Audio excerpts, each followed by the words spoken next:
Hello student, good morning. मेरा नाम है भवानी सिंह और आप सभी का बहुत बहुत स्वागत है मेरे चैनल जिसका नाम है फिजिक्स बाय बीएस केलावत। तो देखिए बच्चों, आज की जो क्लास है वो हिंदी मीडियम के लिए है और हम क्लास 12th की फिजिक्स पढ़ रहे हैं। और आपको पता होगा क्लास 12th की फिजिक्स की हम पहली यूनिट पढ़ रहे हैं स्थिर वैद्युत की, और अभी हम उसका चैप्टर नंबर 4 पढ़ रहे हैं विद्युत धारिता। ठीक है, तो विद्युत धारिता पर अभी तक मैं टोटल 5 लेक्चर कर चुका हूं और आपको पता होगा इन 5 लेक्चर्स पे हमने सारा बेसिक कंसेप्ट पढ़ा है। और जो हमारा प्रीवियस लेक्चर था, इससे जो पहले वाला जो लेक्चर था उसमें हमने एक बहुत इंपॉर्टेंट कंसेप्ट पढ़ा है जो इस चैप्टर का नाम भी है। हम पढ़ रहे हैं विद्युत धारिता।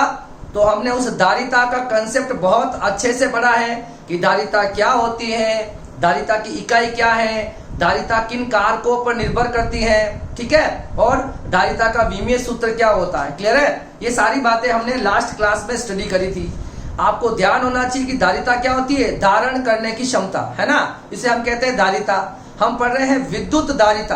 तो किसी चालक द्वारा आवेश ग्रहण करने की जो क्षमता होती है वह उसकी विद्युत धारिता कहलाती है। ठीक है, और देखो अगर हमारे पास कोई चालक है, उसको अगर एक मैं निश्चित आवेश के बाद अगर और आवेश देने की कोशिश करूंगा तो उस आवेशों का विसर्जन वायु के अंदर होने लग जाएगा।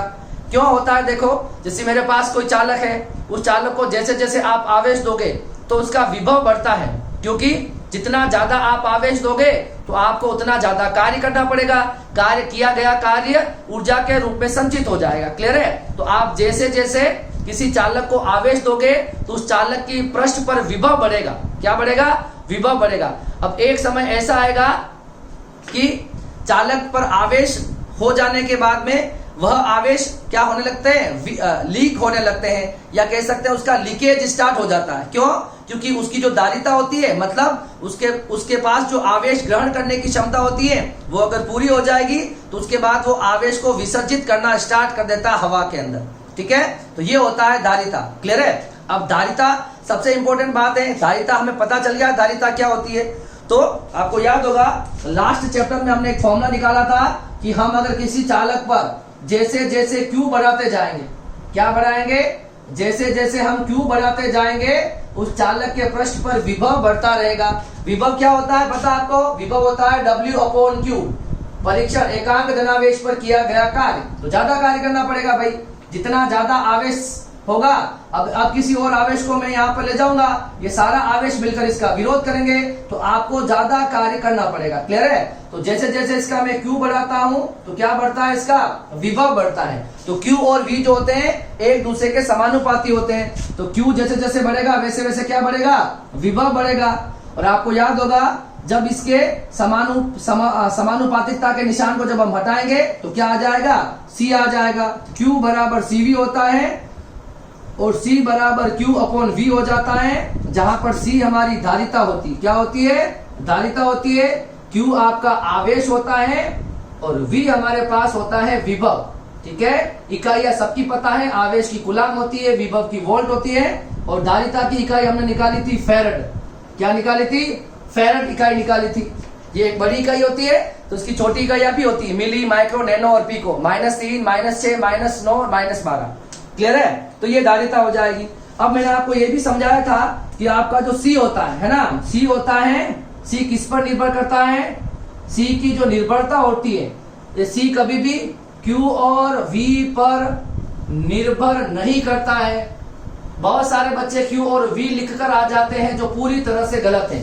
किसी निश्चित चालक के लिए आवेश और विभव का जो अनुपात होता है वो क्या होता है, समान होता है। मतलब धारिता जो होती है वो कभी भी Q और V पर निर्भर नहीं करेगी। ठीक है, हम आगे आज पढ़ने वाले हम संधारित्र का कंसेप्ट और उसका सिद्धांत पढ़ने वाले हैं। ठीक है, उसके बाद हम संधारित्रों का प्रकार पढ़ेंगे आने वाली क्लास में। तो आप देखोगे कि संधारित्र के प्रकार जैसे ही पढ़ेंगे हम, समांतर प्लेट संधारित्र, गोलीय संधारित्र, इन किसी भी संधारित्रों के सूत्र में कभी भी C के मान के अंदर Q और V नहीं आएगा। इसका मतलब धारिता जो होती है वो Q और V पर निर्भर नहीं करती। तो सबसे इंपॉर्टेंट क्वेश्चन था कि Q किस पर निर्भर करता है ना, तो धारिता किस पर, सॉरी, C किस पर निर्भर करती है? तो C करती है आकार एवं आकृति। आकार एवं आकृति बहुत इंपॉर्टेंट बात है। कि जितना ज्यादा बड़ा आकार होगा उतना ज्यादा आवेश हम उसको दे सकते हैं, मतलब उसकी उतनी ज्यादा उसकी धारिता कहलाएगी। एक होता है माध्यम पर, है ना, उस चालक के चारों ओर कौन सा माध्यम है ना, चारों ओर कौन सा माध्यम है उसके ऊपर निर्भर करेगा। और तीसरा है पास में रखे किसी अन्य चालक पर, पास में रखे किसी अन्य चालक पर, ये इसकी निर्भरता होती है। ठीक है, धारिता इन सब चीजों पर निर्भर करता है। ठीक है, इस बात को बिल्कुल आप दिमाग में फिट कर लो। क्लियर है, धारिता की इकाई फैराड हो जाएगी और हमने धारिता के बारे में ये पढ़ा है। ठीक है, अब आप देखो, हम इस धारिता का जो हमने कंसेप्ट पढ़ा है, मतलब आवेश को स्टोर करने की क्षमता या आवेश को ग्रहण करने की क्षमता, ये बात सोचकर हम आज एक कंसेप्ट पढ़ने वाले हैं, हम एक युक्ति बनाने वाले हैं, मतलब एक डिवाइस बनाने वाले हैं जिसे हम संधारित्र कहते हैं। क्या कहते हैं? संधारित्र कहते हैं। और उसे आपने सुना होगा कि हम नॉर्मली लैंग्वेज में सुनते हैं कैपेसिटर, सुना होगा आपने, आप डेली लाइफ में कैपेसिटर को बहुत बार सुनते हो। तो अब वो जो डिवाइस है, वो डिवाइस कैसे बनती है, उसका सिद्धांत क्या है या उस डिवाइस का उपयोग क्या है, वो आज हम पढ़ेंगे। और नेक्स्ट क्लास में हम संधारित्रों के प्रकार पढ़ेंगे। तो आज हम क्या पढ़ेंगे? संधारित्र क्या होता है, संधारित्र का कार्य क्या होता है और संधारित्र को कैसे बनाया जाता है, मतलब उसका जो सिद्धांत है वो क्या है। ये सारी चीजें आज हम बिल्कुल डिटेल में पढ़ने वाले हैं। ठीक है, और हम कुछ अच्छे से न्यूमेरिकल भी करेंगे जो गोलीय संधारित्र पर आधारित है। ठीक है, अब देखिए, ये तो होगी इसकी बेसिक सी बात। तो इसका मतलब आपको समझ में आ गया कि धारिता जो होती है वो क्या होती है, C बराबर Q अपॉन V। क्या होती है? C बराबर Q अपॉन V होती है। क्लियर है? और ये धारिता किस पर निर्भर करती है? तो आकार, आकृति, चालक के आकार या आकृति पर। दूसरी बात, आज उसके चारों ओर माध्यम कौन सा है उस पर, मतलब किसी माध्यम के परावैद्युत नियतांक पर। और तीसरी है, अगर उस चालक के पास कोई दूसरा चालक रखा गया है, उस आवेशित चालक के पास अगर कोई दूसरा चालक रखा जाएगा तो उसकी धारिता बढ़ जाएगी। कैसे होगा वो आज हम बिल्कुल डिटेल में देखेंगे। क्लियर है? तो सबसे पहले आज हम पढ़ने वाले हैं, ये जो धारिता आपने शब्द सुना है, हम चाहते हैं हम एक ऐसी डिवाइस बनाएं, हम एक ऐसी युक्ति बनाएं जो बहुत सारा आवेश क्या कर सकती है, संचित करके रख सकती है। और आवेश को संचित करने का मतलब विद्युत ऊर्जा को संचित करना है, ये बात ध्यान रख लो। ठीक है, कैपेसिटर की डेफिनेशन में कोई दिक्कत नहीं होनी चाहिए। ये अगर कोई चालक है, अगर मैं इसको आवेश दे रहा हूं, अगर ये चालक आवेश को संचित कर रहा है, इसका मतलब कहीं ना कहीं क्या कर रहा है, इसने आवेश क्या किया, इसने आवेश संचित किया है। आवेश संचित करने का मतलब इसमें क्या स्टोर हो गई है, विद्युत ऊर्जा को क्या करा है, संचित किया है। ठीक है, तो आप जैसे जैसे आवेश दोगे वैसे वैसे उसकी विद्युत ऊर्जा संचित होती रहेगी। तो आवेश और ऊर्जा के अंदर ज्यादा कोई डिफरेंस नहीं, जैसे जैसे आप आवेश दोगे वैसे वैसे इसमें क्या हो जाएगी, विद्युत ऊर्जा क्या हो जाएगी, संचित हो जाएगी। अब मैं क्या चाहता हूं, मेरी बात समझो। अगर आपने देखा होगा कि हम एक बलून लेते हैं, बलून है ना, जो गुब्बारा होता है, उस बलून को मैं थोड़ी देर रब करके और मैं यहाँ पर कहीं पे भी किसी दीवार पर लगाता हूं तो ये बलून बहुत देर तक उसके वहां चिपका रहता है, स्टिक हो जाता है, चिपका हुआ रहता है। अब देखो, मैंने थोड़ा सा उस बलून को आवेशित किया होगा, याद है, उसमें आकर्षण का गुण क्यों आता है। जैसे ही मैं उसको ड्राई हेयर, सूखे बालों पर अगर मैं घर्षण करवाता हूं तो इलेक्ट्रॉनों का आदान प्रदान होता है और वो बलून आवेशित हो जाता है। और आवेशित होने का मतलब उसके अंदर आकर्षण या अट्रैक्शन की एक प्रॉपर्टी आ जाती है। अब देखो, वो इतना सा आवेशित हुआ है तो इतनी देर तक वो उस दीवार पर चिपका हुआ रहता है। ये बात दिमाग में सोचकर वैज्ञानिकों ने यह सोचा, एक साइंटिस्ट थे लेडेनजार, क्या नाम था उनका, जिन्होंने पहली बार संधारित्र का आविष्कार किया, लेडेनजार। उन्होंने सोचा कि अगर इतना सा कम आवेश मैंने उस बलून पे लाया हूं तो इतनी देर तक वो वहां पर चिपका रहा, मतलब इसके पास इतनी सारी ऊर्जा आ गई। मतलब किसी को आवेशित कर दोगे ना, मतलब उसके पास विद्युत ऊर्जा आ जाएगी। समझ में आ रहा है ना? हम किसी भी चालक या किसी भी चालक को जब मैं आवेश दूंगा तो आवेश अगर वो संचित कर रहा है, इसका मतलब उसके पास विद्युत ऊर्जा संचित हो रही है। तो अगर मैं चाहता हूं कि थोड़ा सा भी मैंने किसी को आवेश दिया तो इतनी देर तक वो गुब्बारा वहां पर चिपका हुआ रहा। मैं चाहता हूं कि अगर मेरे को बहुत ज्यादा कहीं ऊर्जा की आवश्यकता हो, अगर ये जो ऊर्जा या विद्युत आवेश के रूप में विद्युत ऊर्जा जो है, इसको अगर मैं कहीं पर बहुत भारी मात्रा में इस ऊर्जा को अगर मैं किसी तरह से इकट्ठा कर पाऊं और जब मुझे इसका उपयोग करना हो तब मैं इसका उपयोग कर पाऊं, इस बात को सोचते हुए, मतलब बहुत ज्यादा मात्रा में विद्युत ऊर्जा अगर मुझे कहीं पर स्टोर करनी है कहीं पर एकत्रित करनी है, कहीं पर संचित करनी है। इस बात को सोचते हुए वैज्ञानिकों ने किसका आविष्कार किया? किसका आविष्कार किया? संधारित्र का आविष्कार किया, कैपेसिटर जिसे हम कहते हैं। ठीक है, ये सबसे पहले लेडन जार ने बनाया था और उन्होंने संधारित्र का आविष्कार किया था। ठीक है, ये सारी बातें अभी हम स्टेप बाय स्टेप सीखेंगे कि कैसे हम संधारित्र को बनाएंगे। क्लियर है? अब देखिए संधारित्र करेगा क्या। तो संधारित्र क्या करता है? विद्युत आवेश संचित करता है, या ऐसा कह सकते हो कि संधारित्र विद्युत ऊर्जा संचित करता है। विद्युत ऊर्जा ज्यादा अप्रोप्रिएट रहेगा, तो आप क्या बोलोगे? संधारित्र वह युक्ति है जो विद्युत ऊर्जा को संचित करके रखती है। और एक स्पेशल बात यह भी है कि जब भी आपको ऊर्जा की रिक्वायरमेंट होगी तो पहले तो हम उस संधारित्र के अंदर ऊर्जा स्टोर कर लेंगे, और जब भी आपको ऊर्जा की आवश्यकता होगी वह संधारित्र पूरी की पूरी ऊर्जा एक ही साथ हमको दे देगा। सबसे बड़ी बात यह है, समझ में आ रहा है? उस संधारित्र के अंदर सबसे पहले हम आवेश देंगे, हम बहुत सारी विद्युत ऊर्जा स्टोर करवाएंगे, और जब भी आपको ऊर्जा की आवश्यकता होगी वो सारी की सारी ऊर्जा वो संधारित्र एक ही टाइम में आपको वापस दे देता है। तो जहां पर हमें, तो संधारित्र हमने क्यों बनाया, या संधारित्र की आवश्यकता हमें कहाँ होगी? तो जहां हमें एक साथ ज्यादा मात्रा में विद्युत ऊर्जा की आवश्यकता हो वहां हम संधारित्र का क्या करेंगे? उपयोग करेंगे। जब आपको लार्ज अमाउंट में विद्युत ऊर्जा अगर आपको कहीं चाहिए तो वहां हम यूज करेंगे संधारित्र। ठीक है, कुछ दिमाग में क्लिक हुआ? संधारित्र एक युक्ति है जो विद्युत आवेशों के रूप में विद्युत ऊर्जा संचित करती है और ज्यादा मात्रा में विद्युत ऊर्जा संचित करती है, और इसका जब भी हमको उपयोग करना होगा वह सारी विद्युत ऊर्जा का हम एक साथ उपयोग कर पाते हैं। तो इसी सोच के साथ कि हम अगर बहुत ज्यादा ऊर्जा किसी स्थान पर रखना चाहते हैं, स्टोर करके रखना चाहते हैं, तो वो हम कर पाते हैं संधारित्र की सहायता से। तो संधारित्र एक युक्ति हो जाएगी जिसमें ज्यादा अमाउंट में, ज्यादा मात्रा में विद्युत ऊर्जा को संचित किया जा सकता है, और जब भी इसकी रिक्वायरमेंट होगी तब हम उसका उपयोग कर पाते हैं।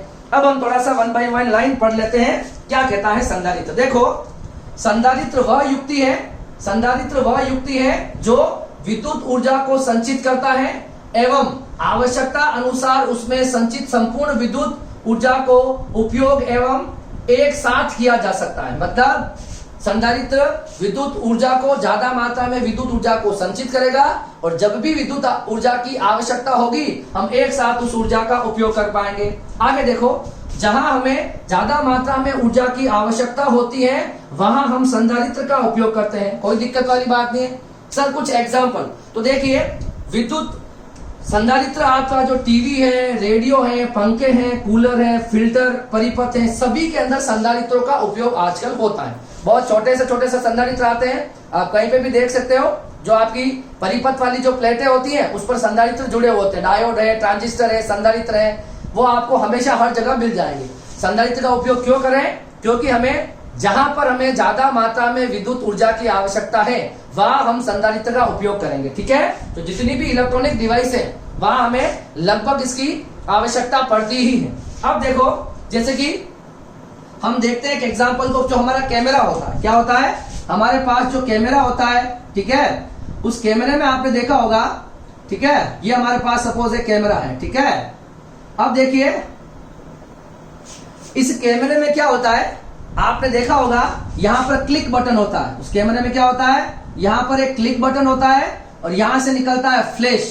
फ्लैश का मतलब हो गया, क्या होता है? प्रकाश ऊर्जा। एक बहुत सारी लाइट निकलती है, प्रकाश ऊर्जा। अब देखिए, जब हमें, अब इसकी कैमरे के अंदर क्या लगे होते हैं? संधारित्र होते हैं। क्या होते हैं? संधारित्र भी होते हैं, और जो अंदर सेल जो लगे रहते हैं, है ना, वो सेल भी अंदर होते हैं। अब देखिए, इसके अंदर संधारित्र को क्यों लगाया जाता है? जब आप उस कैमरे के क्लिक बटन पर प्रेस करोगे तो बहुत ज्यादा आपको फ्लैश निकलता हुआ दिखाई देता है, मतलब एक तरह की बहुत सारी ऊर्जा निकलती हुई दिखाई देती है। अब इतनी ऊर्जा आई कहां से? अब देखो, इस फ्लैश के लिए, ये जो फ्लैश निकलता है ना, इसके लिए लगभग हमें 25 एम्पियर की धारा की नीड होगी। कितनी? 25 एम्पियर की धारा होगी, और इससे आपको ये क्या मिल जाती है? 25 एम्पियर धारा की आवश्यकता होगी इतनी ज्यादा ऊर्जा निकालने के लिए। तो ये जो आपको फ्लैश निकलता है कैमरे में से, लगभग वो कितना होता है? 25 एम्पियर धारा से निकली गई प्रकाश ऊर्जा होती है। अब इतनी ज्यादा प्रकाश ऊर्जा कहां से आई? अंदर तो देखो छोटे से वो जो पेंसिल सेल हम कहते हैं ये लगे हुए रहते हैं। तो पहले क्या होता है? अब इन सेलों से, तो ये जो छोटे छोटे सेल लगे रहते हैं, इन सेलों से तो इतनी धारा उत्पन्न करना असंभव है या इतनी ऊर्जा उत्पन्न करना असंभव है। तो क्या होता है कि अंदर वो जो सेल होते हैं, उन सेल से पहले संधारित्र क्या होते हैं, आवेशित होते हैं। क्या होते हैं, जिसे हम कहते हैं संधारित्र चार्ज होगा। क्या होगा, पहले वो संधारित्र चार्ज होगा और उसके पास बहुत ज्यादा रूप में क्या हो जाएगी, इसके अंदर क्या हो जाएगी, उस संधारित्र में क्या इकट्ठी हो जाएगी, ऊर्जा स्टोर हो जाएगी, ऊर्जा संचित हो जाएगी। और जैसे ही आप इस क्लिक बटन पर प्रेस करोगे तो ये एक संधारित्र क्या करेगा, यहां से ऊर्जा को क्या करेगा, विसर्जित करेगा। क्या करेगा, विसर्जित करेगा, या हम कह सकते हैं ऊर्जा को रिलीज करेगा। सारी ऊर्जा को एक साथ बाहर निकाल देगा और वो ऊर्जा जो निकलती है वो आपको इतनी फ्लैश के रूप में दिखती है जो आपको इतना ज्यादा प्रकाश निकाल के देती है। समझ में आ रहा है। तो कैमरे के अंदर भी क्या लगे रहते हैं, संधारित्र लगे रहते हैं, क्योंकि कैमरे का जो फ्लैश होता है वो फ्लैश जो ग्लो करता है, जब हम जब क्लिक करते हैं ना, इतना ज्यादा फ्लैश निकलता है। वो क्यों, वो इतनी ज्यादा ऊर्जा कौन प्रदान करता है, वह संधारित्र ही प्रदान करता है। आप कभी भी ये भी देखना कि जो कैमरा होता है, डीएसएलआर बड़े बड़े जो कैमरेज होते हैं ना, उसमें हम एक साथ बहुत सारे क्लिक नहीं कर सकते। उसका कारण क्या होता है कि पहले आप एक क्लिक करोगे, बहुत सारी ऊर्जा निकल गई, फ्लैश निकला, फिर कुछ सेकंड चाहिए उस संधारित्र वापस, संधारित्र बिल्कुल खाली हो जाएगा। तो उस संधारित्र को वापस आवेशित होने के लिए कुछ टाइम तो चाहिए, कुछ मोमेंट चाहिए, जिससे वापस अंदर जो सेल लगे रहेंगे उससे ये संधारित्र आवेशित होगा। उसके बाद आप दूसरा क्लिक कर सकते हो। तो कभी भी हम कैमरे पर रैंडम क्लिक नहीं करते। आप देखना, फोटोग्राफर को देखना, कुछ सेकंड वो लेता है, वापस वो संधारित्र आवेशित होगा, उसके बाद हम वापस क्लिक कर पाते हैं। तो इसका एक एग्जाम्पल तो ये हो गया। दूसरा एग्जाम्पल देखो, जो कूलर होता है, हमारा कूलर, जब हम कूलर को स्टार्ट करते हैं, तो कूलर को जब स्टार्ट करते हैं तो पहले क्या होता है, वो रेस्ट में होता है कूलर, उसका जो स्टार्टर होता है वो रेस्ट में होता है। ठीक है। अब पहली बार जब कोई चीज रुकी हुई है, उसको चलानी है, तो बहुत ज्यादा ऊर्जा की आवश्यकता होती है ना, जो जिसे कहते हैं हम स्थितिज घर्षण। स्थितिज घर्षण के विरुद्ध उसको चलने के लिए बहुत ज्यादा ऊर्जा की आवश्यकता होती है। तो वो ऊर्जा भी उस कूलर को कौन प्रदान करता है, संधारित्र प्रदान करता है। एक बार स्टार्ट हो जाएगा, उसके बाद कोई दिक्कत नहीं, मगर जब वो स्टार्ट होगा, स्टार्ट होने के लिए उसको बहुत ज्यादा अमाउंट में ऊर्जा चाहिए, और वो ऊर्जा उसे कौन देगा, संधारित्र देगा।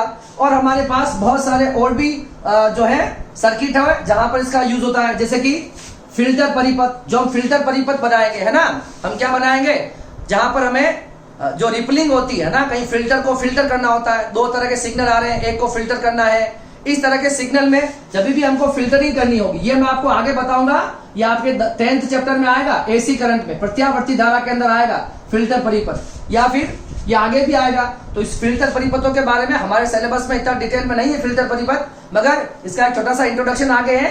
तो फिल्टर परिपथ जब भी हमें बनाने होंगे, वहां हम संधारित्र का उपयोग करते हैं। एक आपने देखा होगा रेडियो ट्यूनिंग। रेडियो ट्यूनिंग समझते हो आप? रेडियो से आपने 91.5 FM पढ़ा है ना, सुनते हैं हम 93.2, ये क्या है, ये फ्रीक्वेंसी है।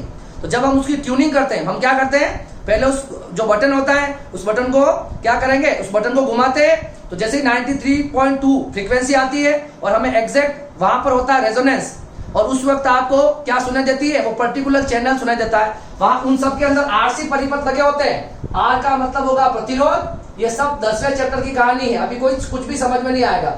और ये होता है धारिता। सी क्या होती है, धारिता होती है। तो उसके अंदर आरसी परिपथ लगे होते हैं, जिसकी सहायता से हम रेडियो की ट्यूनिंग कर पाते हैं, मतलब अलग अलग जो रेडियो चैनल है उसको सुन पाते हैं। सेम कंसेप्ट आपकी टीवी में भी होता है। जब आप टीवी के अंदर यूज होता है रेजोनेंस, है ना, आरसी परिपथ। रेजोनेंस क्या होता है कि जो देखो आपका जो रिमोट होता है, सॉरी आपका जो सेट टॉप बॉक्स होता है, वहां पर जहां से भी चैनल आ रहे हैं, तो सारे चैनल की फ्रीक्वेंसी हमारे सेट टॉप बॉक्स पे आएगी। अब हम टीवी में तो एक ही देख रहे हैं, तो हम टीवी में क्या करते हैं, टीवी में हम ये आरसी परिपथ लगा होता है, उससे हम क्या करते हैं, हम फ्रीक्वेंसी को चेंज करते हैं। और हमारी फ्रीक्वेंसी मतलब हमारी टीवी जो हमारा सेट टॉप बॉक्स है उसकी फ्रीक्वेंसी और बाहर से आने वाली फ्रीक्वेंसी जब मैच हो जाएगी, धारा अधिकतम हो जाएगी, और वो ही चैनल आपको चलता हुआ दिखाई देगा। ठीक है। इन सब बातों के बारे में डिटेल हम कब पढ़ेंगे, चैप्टर नंबर 10 में पढ़ेंगे। तो अभी ध्यान रखो कि जैसे फिल्टर परिपथ बनाने हो, रेडियो की ट्यूनिंग करनी हो, टीवी को चैनल को जब हम चेंज करते हैं, इन सब के अंदर संधारित्रों का उपयोग होता है। ठीक है।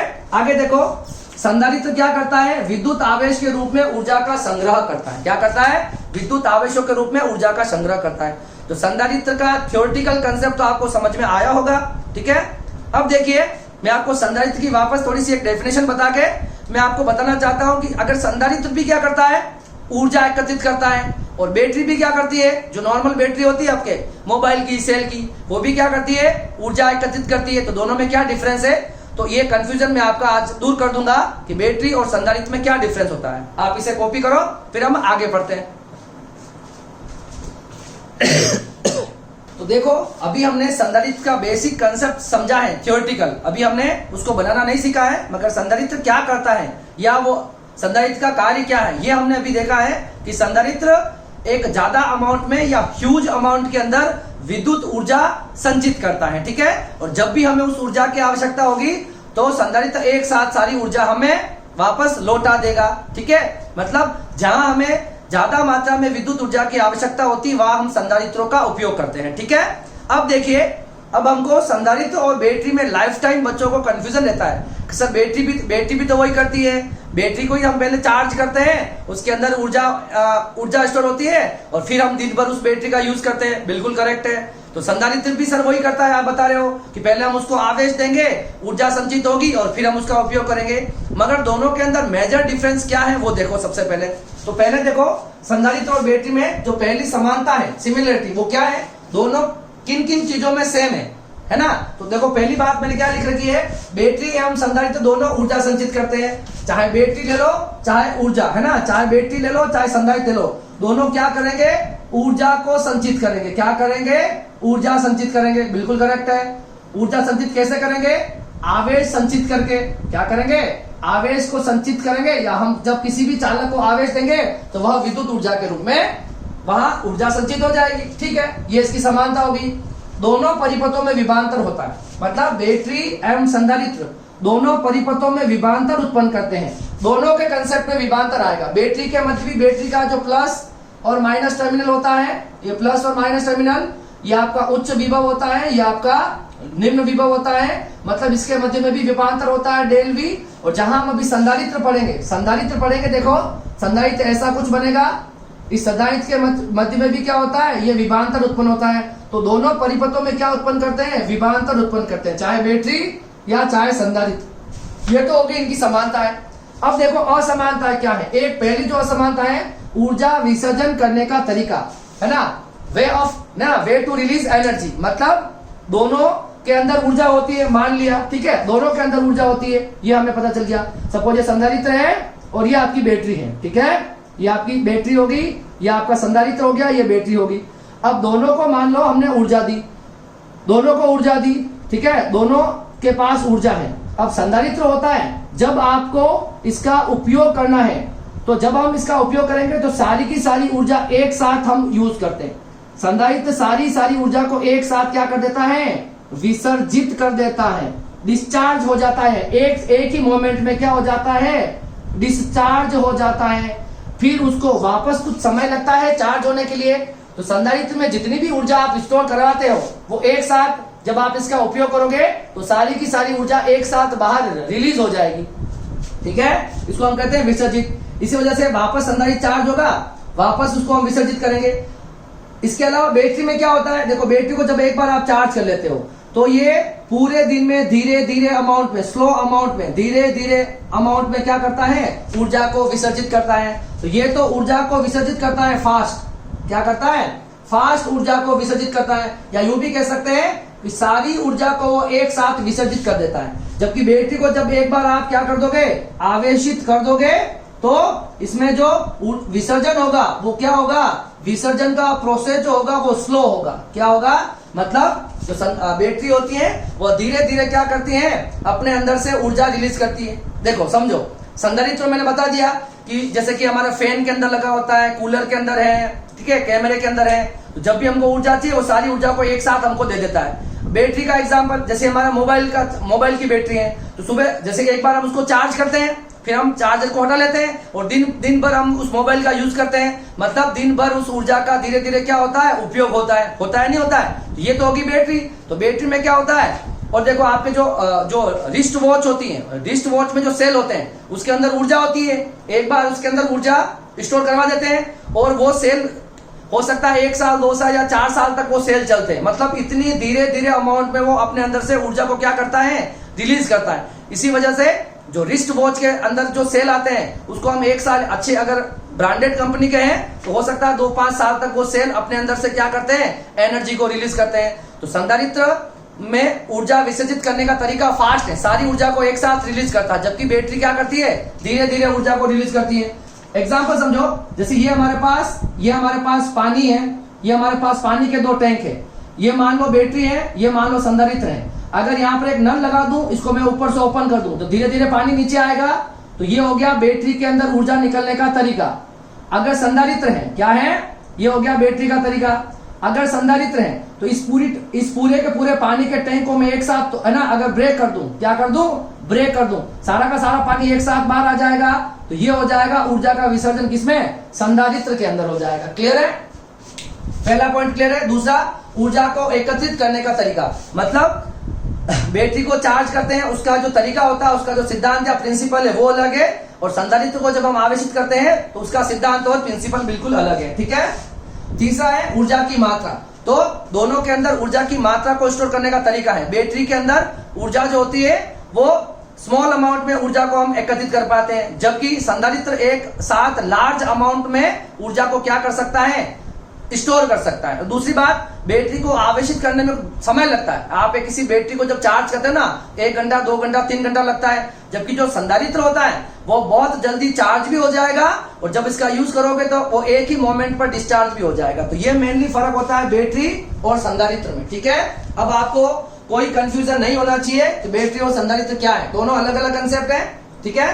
तो इनकी जो क्या क्या समानता है और असमानता क्या क्या है वो मैंने आपको बता दी। ठीक है। मैं इस वाले पार्ट को यहाँ से रब कर रहा हूँ, क्योंकि अब हम पढ़ने वाले हैं संधारित्र और उसका सिद्धांत। ठीक है। तो संधारित्र के बारे में बेसिक बातें हमने पढ़ ली हैं। अब हम क्या पढ़ेंगे, संधारित्र का सिद्धांत पढ़ेंगे। देखो संधारित्र क्या होता है।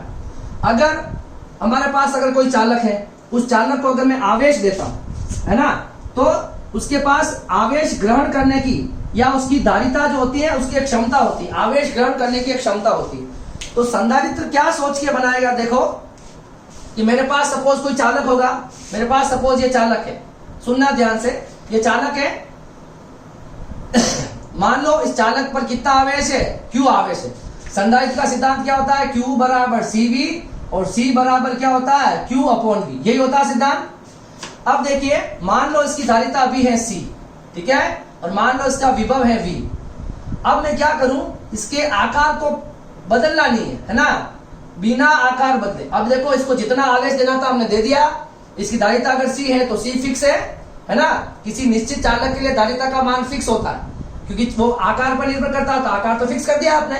ठीक है। तो बिना आकार बदले मैं अगर इसकी धारिता बढ़ा पाऊं, क्या बढ़ा पाऊं, धारिता बढ़ा देते हैं,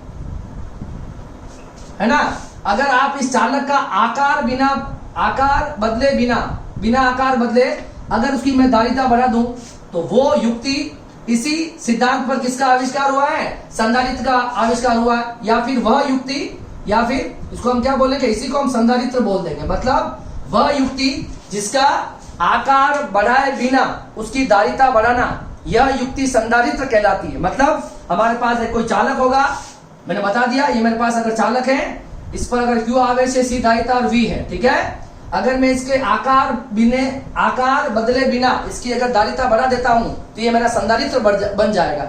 अब मैं इसके आकार को बिना बदले इसकी धारिता कैसे बढ़ाऊंगा, वो बात हम अभी पढ़ेंगे संधारित्र के सिद्धांत में। आज ही पढ़ेंगे, बिल्कुल डिटेल में और अच्छे से पढ़ेंगे। ठीक है।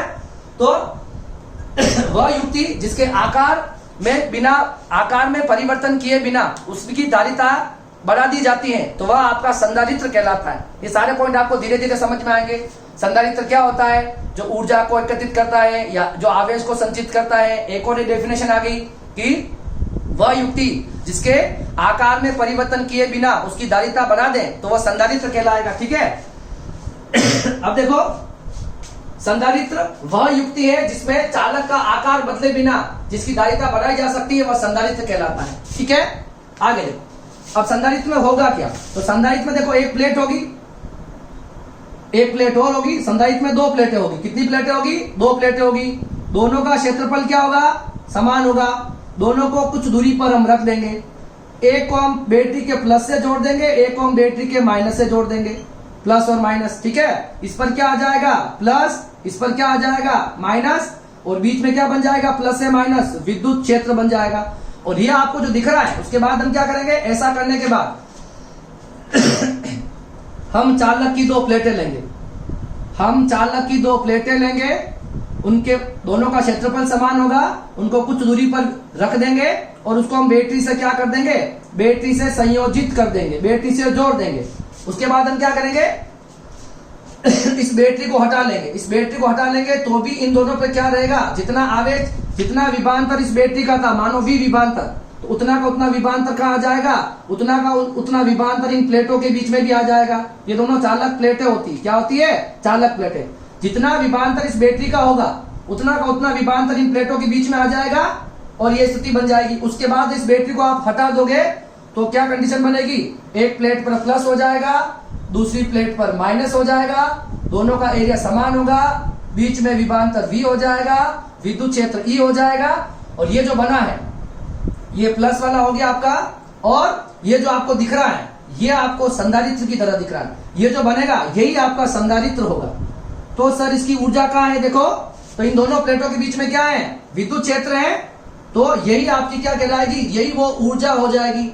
जितना ज्यादा प्लस और माइनस आएगा, जितना ज्यादा आवेश दोगे, उतना ज्यादा कार्य करना पड़ेगा और उतनी ज्यादा बीच में विद्युत क्षेत्र की तीव्रता बनेगी और वही क्या हो जाएगी, विद्युत ऊर्जा हो जाएगी। और यही आपका आगे जाके संधारित्र भी बनेगा। बस यही संधारित्र है। तो संधारित्र कैसे बनाते हैं, एक प्लेट लेंगे, एक प्लेट लेंगे चालक प्लेट, उसकी कुछ दूरी पर दूसरी चालक प्लेट रखेंगे।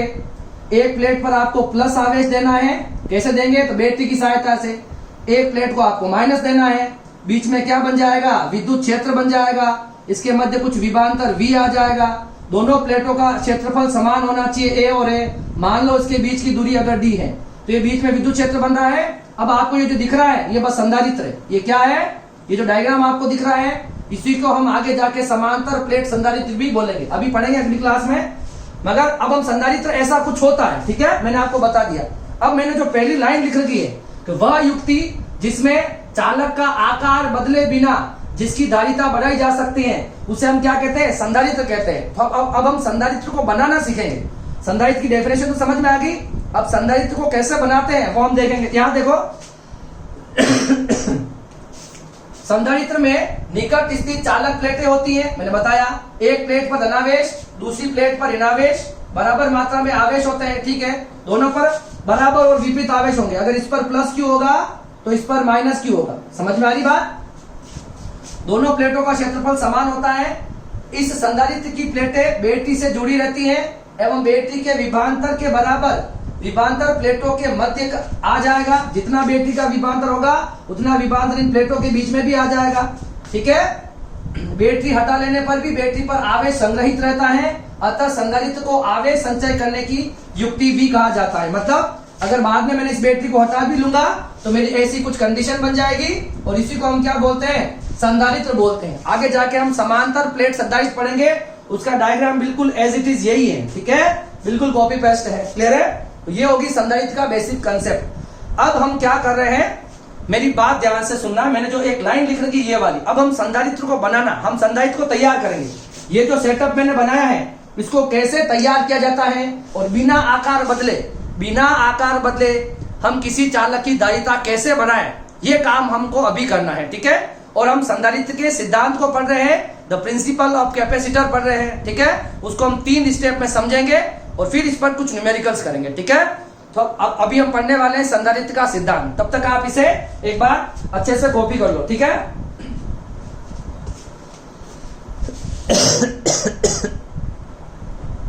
देखो अब हम पढ़ने वाले हैं संधारित्र का सिद्धांत, या हम संधारित्र को कैसे बनाएंगे उसकी बात करेंगे। आपको अभी तक संधारित्र को लेके क्या इमेज आपके दिमाग में बनी, आपने ये तो सीखा अभी कि संधारित्र क्या होती है, एक युक्ति होती है जो विद्युत ऊर्जा को क्या करती है, संचित करती है। और उस ऊर्जा का उपयोग आप कब कर सकते हो, जब आपको इसकी रिक्वायरमेंट होगी, उस सारी ऊर्जा का उपयोग आप एक साथ कर सकते हो। यही होता है संधारित्र। दूसरी बात क्या पता चली कि संधारित्र वो युक्ति है जिसका आकार बदले बिना जिसकी धारिता बढ़ाई जा सके, है ना। वह चालक जिसका आकार बदले बिना जिसकी धारिता बढ़ाई जा सकते, वो भी संधारित्र है। कैसे करेंगे अभी मैं आपको करके बता रहा हूं। तीसरी बात जो आपने सीखी वो क्या सीखी कि संधारित्र कैसे बनाएंगे। तो एक आप दो प्लेटें लोगे, दो चालक प्लेटें लोगे, एक को प्लस दोगे, दूसरे को माइनस दोगे, उसके मध्य विभवांतर होगा जिसके कारण विद्युत क्षेत्र बन जाएगा और वही आपकी विद्युत ऊर्जा होती है जो संधारित्र के प्लेटों के मध्य में संचित हो जाती है, जिसका उपयोग हम बाद में करते हैं। बस ये आपका संधारित्र है, ठीक है। दो प्लेटें होगी, एक पे प्लस होगा, एक पे माइनस होगा, दोनों प्लेटों पर बराबर और विपरीत आवेश होने चाहिए, पहली कंडीशन। दूसरी कंडीशन, दोनों प्लेटों का क्षेत्रफल समान होना चाहिए, ठीक है, और उनके मध्य कुछ दूरी होनी चाहिए, ठीक है। तो ये हो जाएगा आपका संधारित्र। और दोनों प्लेटों के मध्य में बीच में क्या होना चाहिए, परावैद्युत पदार्थ होना चाहिए। मतलब वायु है तो वायु भी परावैद्युत पदार्थ है, तो हवा भी चलती है। मगर हम कुछ धारिता बढ़ाने के लिए हम क्या करेंगे, हमको पता है कि धारिता किस पर निर्भर करती है, माध्यम की प्रकृति पर निर्भर करती है कि कौन सा माध्यम उन चालकों के मध्य है। तो हम वो वाला माध्यम यूज करेंगे जिससे उसकी धारिता बढ़ जाएगी। तो उन दोनों प्लेटों के मध्य हम परावैद्युत पदार्थ भरते हैं। परावैद्युत पदार्थ कुचालक ही होते हैं, जिसमें क्या होता है, जिसमें सिर्फ विद्युत प्रभाव प्रदर्शित करते हैं, उसमें भी आवेशों का प्रवाह नहीं होता क्योंकि वो कुचालक ही होते हैं, ठीक है। अब क्या पढ़ने वाले हैं वो देखो हम, बहुत इंपॉर्टेंट है, समझ में आएगा। संधारित्रों का प्रकार तो बहुत इजी है, आपको वैसे भी समझ में आ जाएगा। पहले आपको यहां पर फोकस करना है। देखो संधारित्र का सिद्धांत है ना, किसी चालक को Q आवेश देने पर उसका विभव V से बढ़ जाता है। कोई दिक्कत है क्या? जब हमने किसी चालक को कितना आवेश दिया, Q आवेश दिया, उसका विभव किससे बढ़ गया, V से बढ़ गया। तो Q प्रोपोर्शनल टू क्या हो जाएगा, V। Q जो है वो समानुपाती है V के, तो Q बराबर क्या हो जाएगा, CV। और यहां से आपको C क्या मिल जाएगा, C बराबर Q अपॉन V। यहाँ पर C जो है वो क्या है, आपकी धारिता है। और मैं अच्छा संधारित्र किसको मानूंगा, जब हमारी धारिता क्या हो, अगर आपकी धारिता ज्यादा हो उस वह संधारित्र उतना अच्छा होगा। इसीलिए हम संधारित्र बनाना चाह रहे हैं। नॉर्मल किसी चालक का उपयोग नहीं करके हम एक डिवाइस बनाने जा रहे हैं, हम एक संधारित्र बनाने जा रहे हैं जिसमें हम आकार नहीं बदलेंगे और उसकी धारिता बढ़ा देंगे। अभी बात करेंगे। देखो तो देखो इस फॉर्मूले पे ध्यान दो। अब Q तो किसी चालक को दे देंगे समान ही रहेगा, है ना। तो किसी निश्चित Q के लिए, मतलब Q तो रहेगा नियत, किसी निश्चित Q के लिए विभव का मान कम कर दे, विभव V का मान कम कर देते हैं, तो किसी Q को निश्चित रखते हुए, किसी चालक को जो मैं Q दूंगा, Q तो बदलेगा नहीं, प्लेटों पर जितना Q आना होगा वो तो आ जाएगा, मगर उस Q को नियत रखते हुए अगर मैं उसके V के मान को कम कर पाता हूं तो उसकी धारिता क्या हो जाएगी, बढ़ जाएगी। किसी निश्चित Q के लिए विभव V के मान कम कर देते हैं तो धारिता बढ़ जाती है, एवं इसी सिद्धांत पर संधारित्र की खोज हुई। इसी सिद्धांत पर संधारित्र की खोज हुई, मतलब क्या हुआ कि खोज हुई। हमें एक और बात, बिना आकार बदले क्या बढ़ानी है, C बढ़ानी है। यह हमारा संधारित्र हो जाएगा। मतलब किसी निश्चित Q मान के लिए अगर मैं V के मान को कम कर पाऊं तो आपकी धारिता क्या हो जाएगी, बढ़ जाएगी। और इसी सोच के साथ या इसी सिद्धांत के साथ हमारा संधारित्र का आविष्कार हुआ। अब इसके सिद्धांत को क्या समझेंगे, सिद्धांत को निम्न 3 स्टेप्स से समझा जा सकता है, ठीक है ना। हम 3 स्टेप बताऊंगा मैं आपको जिससे हम संधारित्र के सिद्धांत को अच्छे से समझ सकते हैं। देखो पहला हम क्या करेंगे, देखो पहला स्टेप, फर्स्ट ध्यान से देखना। मैंने क्या लिया है, मैंने एक प्लेट ली है, एक चालक प्लेट ली है, उस चालक प्लेट को मैंने आवेश दिया है। क्या दिया है रे? आवेश दिया। कितना आवेश दिया है? Q आवेश दिया। Q आवेश देने से इसका विभव कितना हो गया है? V, और इसकी धारिता कितनी होगी? C। तो मैंने किसी चालक आवेश को कितना आवेश दिया? कितना आवेश दिया? Q आवेश दिया है। Q आवेश दिया जिससे विभव कितना हो गया? विभव V हो गया है, और C क्या मान ले हम? चालक की धारिता। ये हमारे पास कोई चालक है जिसको मैं A चालक बोल रहा हूं। क्या नाम दे रहा हूं? इस चालक का नाम A से नहीं देते, X से दे देते। ये मेरे पास जो X चालक है, मैंने इसको नाम दे दिया X, X नाम इसको दे दिया है, ठीक है। और ये भी मान रहा हूं कि इस चालक का एरिया क्षेत्रफल कितना है? A इसका क्षेत्रफल है। ये मेरी पहली स्टेप है। मैंने एक चालक लिया है, वो चालक को आवेश दिया Q, जिसका उसका विभव बढ़ गया V, और मान लेते हैं इसकी धारिता भी है C। क्या हो गया? C।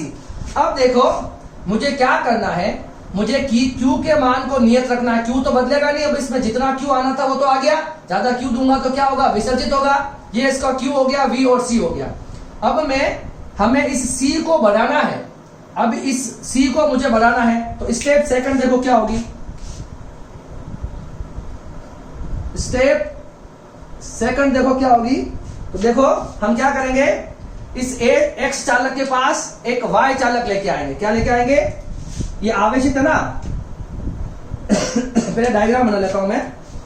हम क्या करेंगे, ये मेरे पास चालक था X। कौन सा चालक है? X। इसका क्षेत्रफल कितना है? A। इसको मैंने कितना आवेश दिया है? इसको हमने Q आवेश दिया है। इसका विभव V है, धारिता C है। ये मेरा आवेशित चालक है। इस आवेशित चालक के पास में मुझे एक दूसरा चालक लेके आना है। दूसरा चालक जब मैं लेके आऊंगा तब क्या होगा?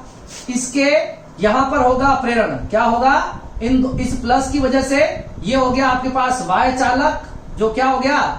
ये Y चालक, इसका एरिया भी A होना चाहिए। कितना होना चाहिए? A होना चाहिए। ये आपका Y चालक है। ये आपका है आवेशित है अभी पहली वाली प्लेट, और ये आपका हो जाएगा उदासीन। क्या हो जाएगा रे? उदासीन हो जाएगा। अब इस प्लस के कारण इस Y वाली प्लेट में होगा प्रेरण, और प्लस की तरफ क्या आ जाएंगे? प्लस की तरफ आ जाएंगे माइनस। क्या आ जाएंगे? इस तरफ आ जाएंगे माइनस, प्रेरण होगा, और दूसरी तरफ क्या चले जाएंगे? प्लेट के प्लस चले जाएंगे। यहां पर क्या हुआ है? यहां पर हुआ है प्रेरण। क्या हुआ बताओ? यहां क्या हुआ है? प्रेरण के कारण ऐसा हुआ है। बात समझ में आई? अब देखो ध्यान से सुनना। ये माइनस वाला आवेश है। माइनस विभव कम करता है, और प्लस विभव क्या होता है? माइनस करें, माइनस देंगे तो माइनस से विभव। हम क्या चाहते हैं? हम इस विभव के मान को ध्यान से देखो। Q बराबर CV था, Q बराबर CV, C बराबर Q अपॉन V। एक निश्चित आवेश के लिए मैं इस V के मान को कम करना चाहता हूं, जिससे मेरी धारिता बढ़ जाएगी। तो मैं इस वाली प्लेट का C कम करना चाहता हूं। देखो इस Y प्लेट पर जो माइनस है ना, Y प्लेट के माइनस इसकी धारिता कम करना चाहते हैं, और Y प्लेट के प्लस इसकी धारिता, सॉरी, इसका विभव बढ़ाना चाहते हैं। ये जो माइनस है, ये माइनस इसका विभव कम करना चाहते हैं, और ये प्लस इसका विभव बढ़ाना चाहते हैं। ठीक है, तो देखो क्या हो जाएगा? प्रेरण हुआ। यहां मैं क्या लिख रहा हूं देखो, X आवेशित चालक प्लेट के पास एक अन्य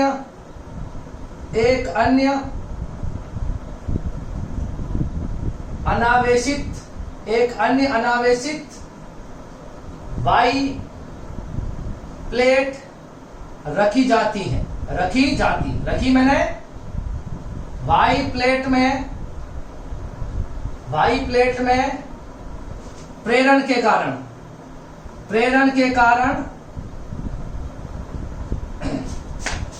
ठीक है, प्रेरण के कारण एक तरफ माइनस एवं दूसरी तरफ प्लस आवेश प्रेरित हो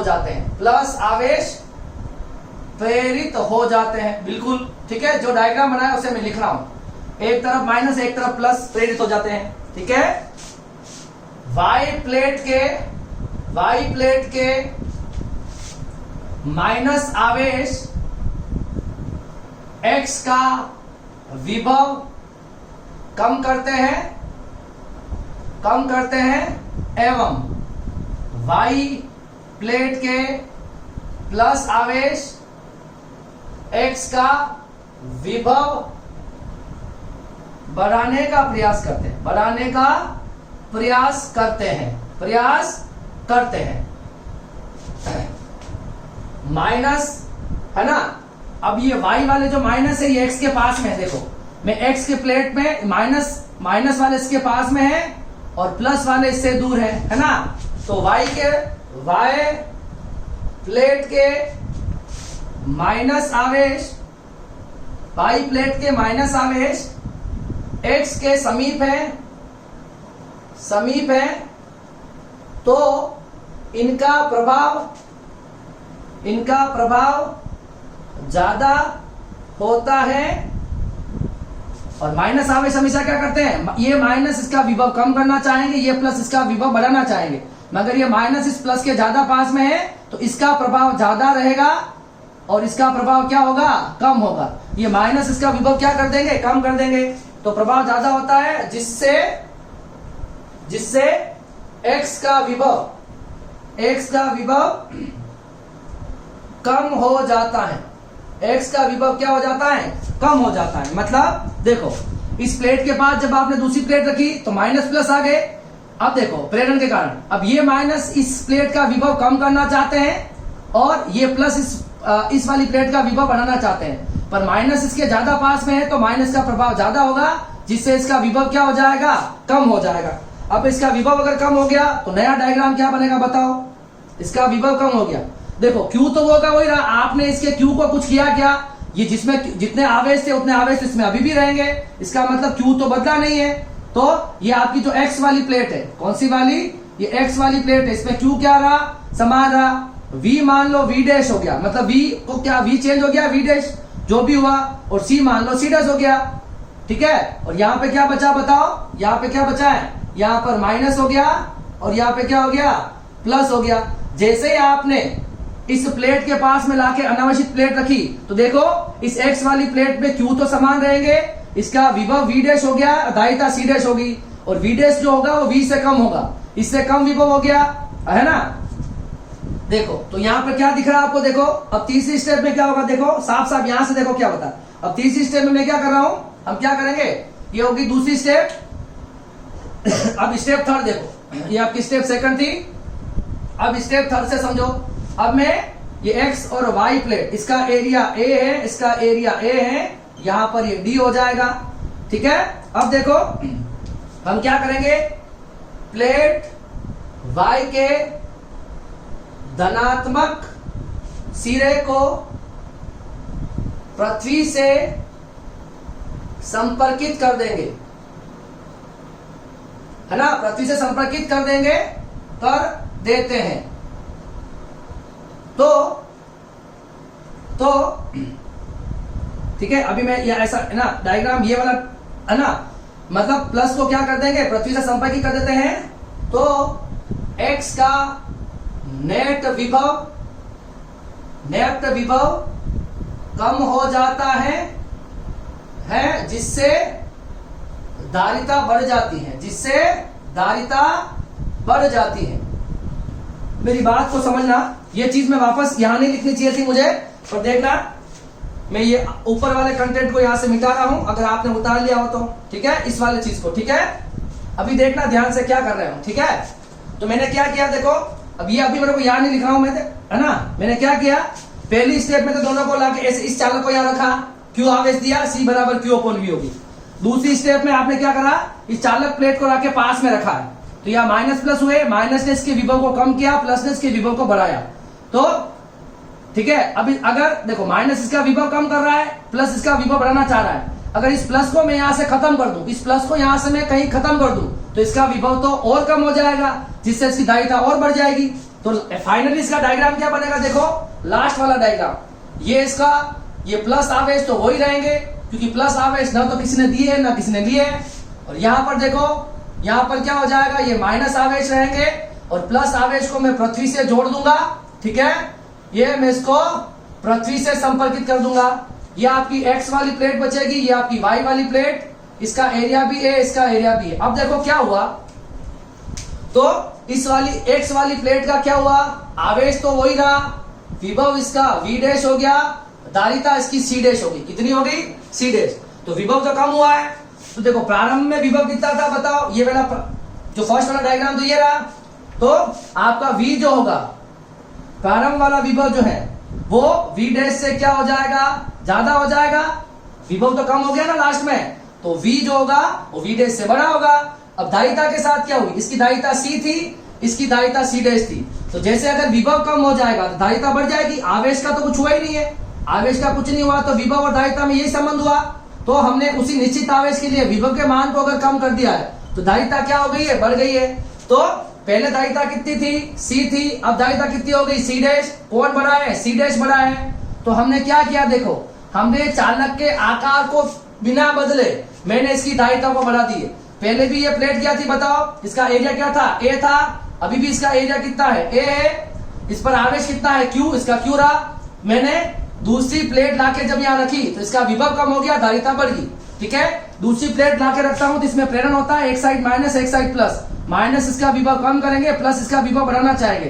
तो मैं इस प्लस को यहाँ से खत्म ही कर दूं तो मेरा नेट विभव और कम हो जाएगा, जिससे धारिता इसकी बढ़ जाएगी। ठीक है, तो ये है मेरा संधारित्र का सिद्धांत। ये जो आपको अभी दिख रहा है ये संधारित्र है। ठीक है, तो मैंने सी डैश को क्या था, मेरी सी डैश जो आई है वो किससे बड़ी आई है, सी से बड़ी आई है। तो मैंने धारिता क्या ली है, आकार बिना, आकार बदले बिना, आकार बदले बिना मैंने क्या बना दी है, धारिता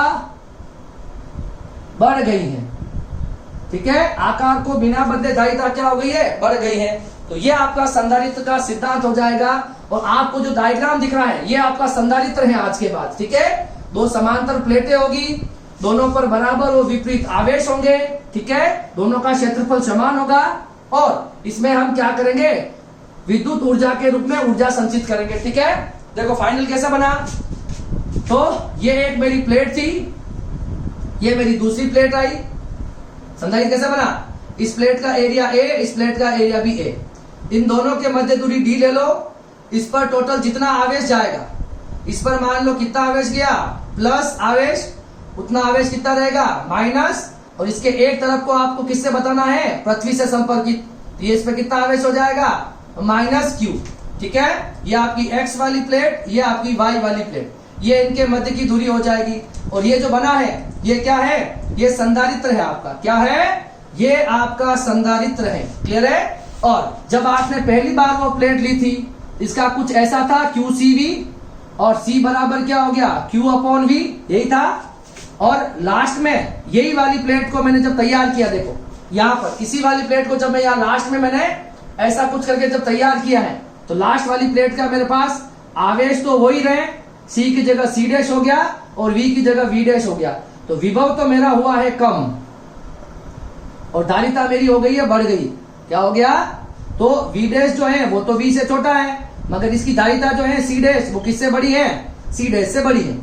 तो बिना आकार बदले मैंने इस चालक की धारिता बढ़ा दी है, और यही होता है संधारित्र का सिद्धांत। अब आपने क्या देखा, देखो तो मैंने इन दोनों, इस प्लेट का कभी भी क्षेत्रफल नहीं बदला है, मैंने क्या करा है, इस प्लेट पर देखो, इस प्लेट की धारिता सपोज सबसे पहले कितनी थी, इस प्लेट की धारिता मान लो सबसे पहले हमारे पास थी, ये धारिता थी। ठीक है, इस प्लेट की धारिता मेरे पास C थी, मैंने इसको Q आवेश दिया, C धारिता और V विभव था। जैसे ही मैं इसके पास कोई और दूसरी प्लेट लेके आया, एक उदासीन प्लेट लेके आया, तो इसमें हुआ प्रेरण, इस माइनस इसका विभव क्या करेगा, कम करेगा, और प्लस इसका विभव बढ़ाना चाहेगा। इस प्लस को अगर मैं ग्राउंड ही कर दूं तो ओवरऑल विभव तो कम हो गया।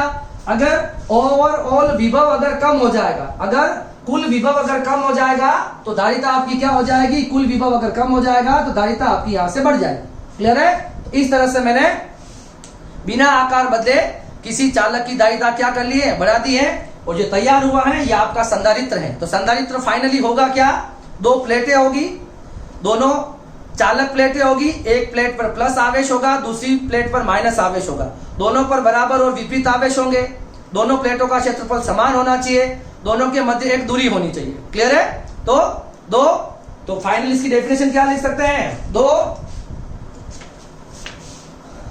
दो प्लेटों के क्या लिख सकते हो, दो आवेशित प्लेट के पास उदासीन प्लेट ले जाके उसे पृथ्वी से संपर्कित कर दें तो संधारित्र का निर्माण होता है, तो संधारित्र का निर्माण होता है। समझ में आ रहा है? मतलब एक आवेशित प्लेट होगी, उसके पास आपको एक दूसरी प्लेट लाके रखनी है, ये माइनस होगा, प्लस वाले एंड को पृथ्वी से जोड़ देंगे और आपको जो दिख रहा है ये संधारित्र है। यही क्या है, दोनों पर, एक पर प्लस, इस पर प्लस क्यू आवेश होगा, तो इस पर माइनस क्यू आवेश होगा। इसका क्षेत्रफल ए है तो इसका क्षेत्रफल बी है, इसके मध्य दूरी दी है, ये आपको दिख रहा है, ये संधारित्र है। क्या है? संधारित्र है। ठीक है, बहुत बातें होगी, बहुत लंबा हो गया लेक्चर। अब हम कुछ न्यूमेरिकल करेंगे, उसके बाद इस लेक्चर को खत्म करेंगे। अगले लेक्चर में हम संधारित्र का प्रकार पढ़ेंगे। ठीक है, इसे आप कॉपी करो, ये संधारित्र का सिद्धांत है, अच्छे से पढ़ना बुक में से, आपको और अच्छे से समझ में आ जाएगा। ठीक है, अब हम करते हैं कुछ न्यूमेरिकल।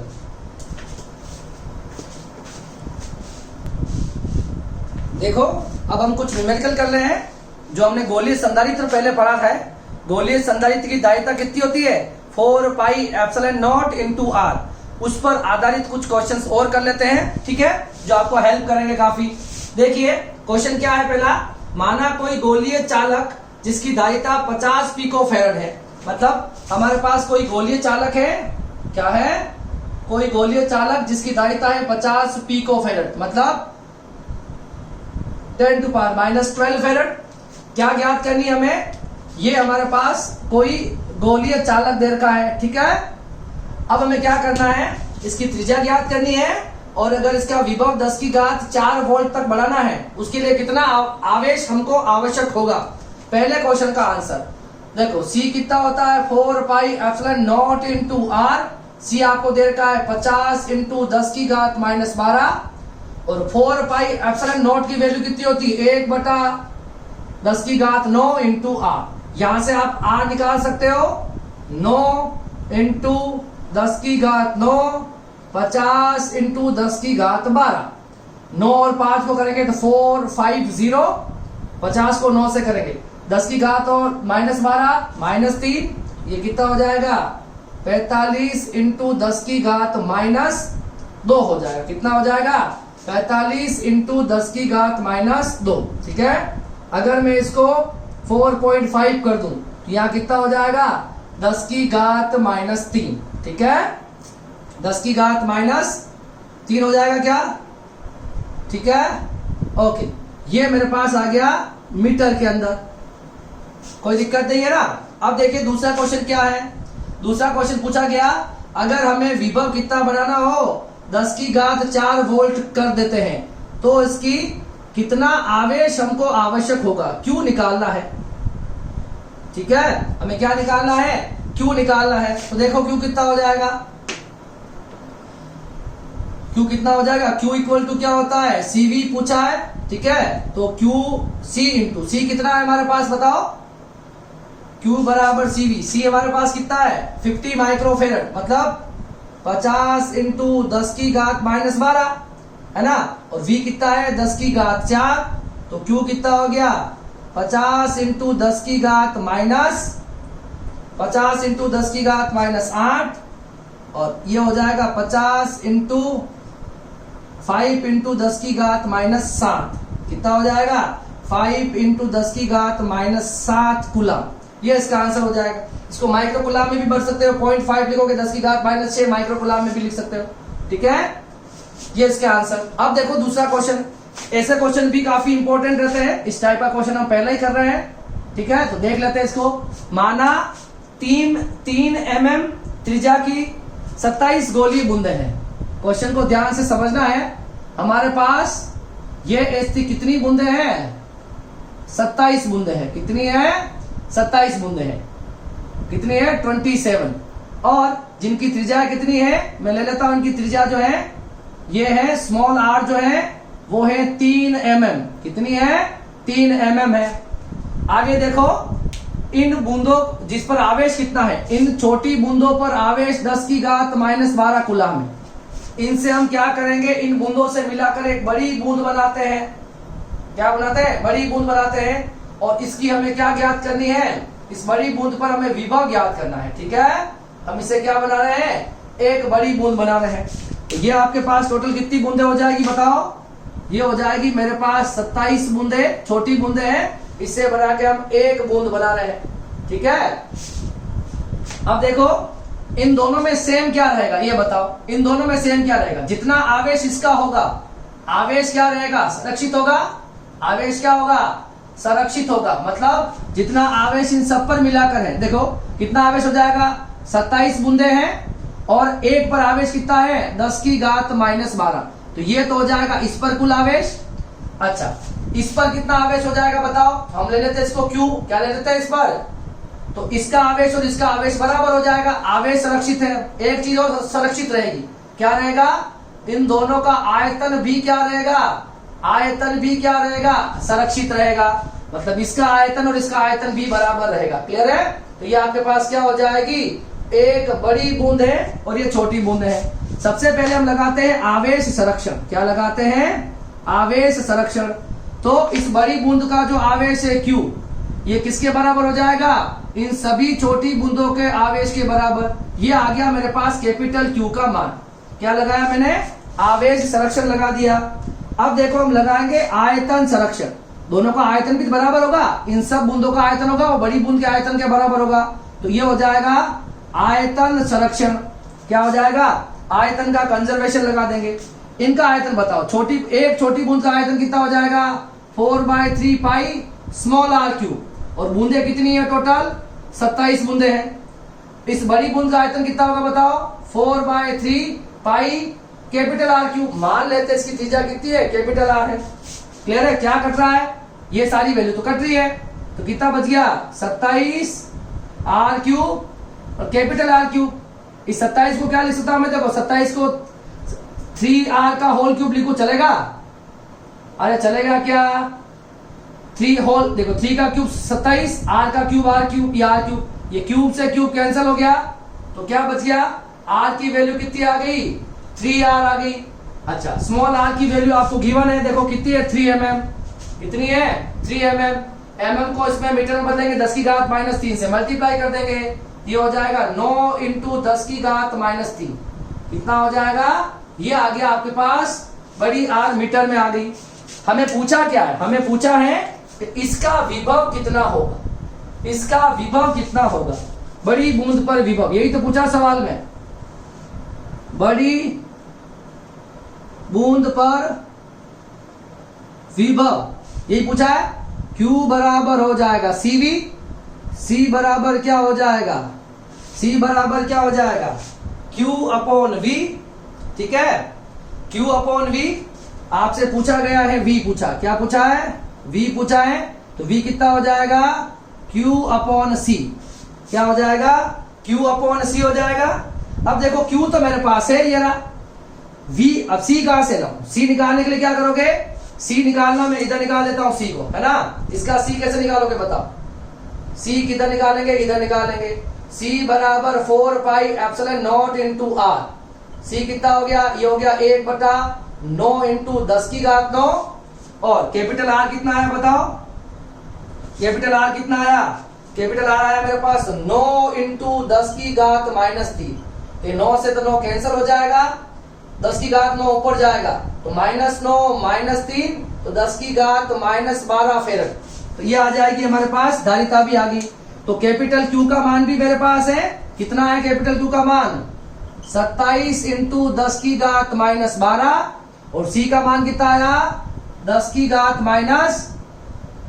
ये आया क्या? तो 12 से 12 कैंसिल हो जाएगा और ये बचाएगा 27 वोल्ट। ये इसका आंसर है। इस तरह का क्वेश्चन जो है बूंदों वाला, उनमें ध्यान रखना है कि आवेश भी संरक्षण रहता है और आयतन भी संरक्षित रहता है। ठीक है, तो इस टाइप के न्यूमेरिकल भी आपके आ सकते हैं। क्लियर है? तो देखिए एक और आपको, अगर जैसे कि संधारित्र का जो सिंबल होता है, संधारित्र का सिंबल ऐसा होता है। ठीक है, अगर ये ऐसा कुछ दे रखा है, ये संधारित्र का सिंबल है, और ऐसा भी दे रखा होता है, तो ये होता है आपके पास नियत धारिता वाला संधारित्र।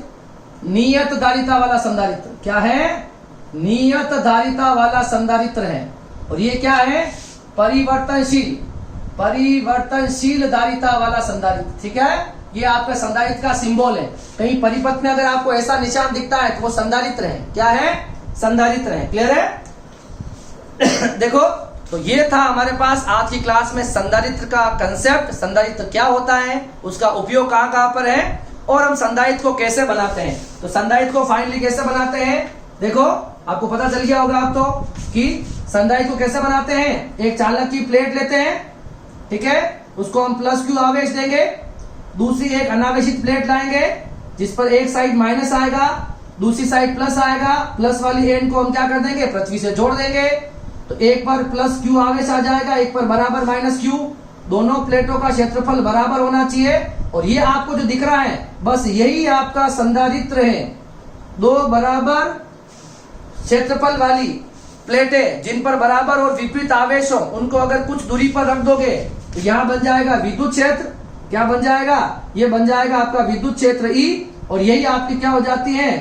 विद्युत ऊर्जा के रूप में यहाँ पर ऊर्जा संचित हो जाएगी, और ये आपका संधारित्र है। ठीक है, तो अब इन संधारित्रों के हम अगले लेक्चर में प्रकार पढ़ेंगे। बहुत इंपॉर्टेंट लेक्चर होने वाला है। हमारे दो प्रकार दे रखे हैं, समांतर प्लेट संधारित्र और गोलीय संधारित्र। तो दोनों को हम अगले लेक्चर में कंप्लीट करेंगे अलग अलग तरीके से। क्लियर है? तो आप जो आपको पढ़ाया गया है, पहले आप इस पर बेसिक अच्छे से कंप्लीट कर लें। संधारित्र के बारे में पूरी कहानी आपको अच्छे से आनी चाहिए। ठीक है, और मैंने जो न्यूमेरिकल करवाया है उस पर भी आप प्रैक्टिस करोगे। क्लियर है? तो आज की क्लास के लिए इतना ही। अब हम मिलेंगे नेक्स्ट क्लास में, और उसमें क्या पढ़ेंगे हम? उस क्लास में हम पढ़ेंगे संधारित्रों का प्रकार। क्लियर है? 3 या 4 लेक्चर में ये चैप्टर भी खत्म हो जाएगा। क्लियर है? तो आप बने रहिए हमारे साथ। प्लीज आपसे रिक्वेस्ट है, चैनल को शेयर करें, सब्सक्राइब करें और फॉरवर्ड करें, और बेल आइकन को जरूर प्रेस करें ताकि कोई भी न्यू वीडियो जब भी आता है तो आपको उसका नोटिफिकेशन आप तक पहुंच जाएगा। क्लियर है? Thank you so much.